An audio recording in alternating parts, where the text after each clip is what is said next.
So hello guide, good morning, welcome to my new vlog guide. તો આજે સવારમાં દુકાને જવા માટે બાઇક લઈને હું નીકળી પડ્યો. એ રસ્તામાં સરસ મજાનું સ્કાય જોવા મળ્યું. તો ગાઈડ સવારમાં ઠંડી પણ એટલી લાગે પણ દુકાન પર તો જવું જ પડે, એટલા માટે સવારમાં આપણે નીકળી જવું પડે.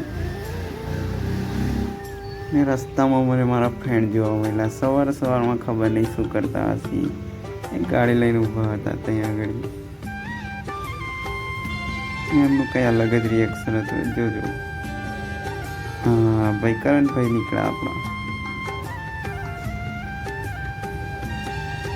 ત્યારબાદ હું પહોંચી ગયો મારી દુકાને જઈને તાળું ખોલ્યું અને આમ તેમ કરીને થોડો સામાન વગેરે લટકાયો અને પછી દુકાનની સાફ સફાઈ કરવા માંડ્યું. તો સાફ સફાઈ કરીને હું રેડી થઈ ગયો. તો આ હતો આપણો નાનો મિની બ્લોગ. તો લાઈક કરો, સબસ્ક્રાઈબ કરો, કરવાનું ભૂલતા નહીં.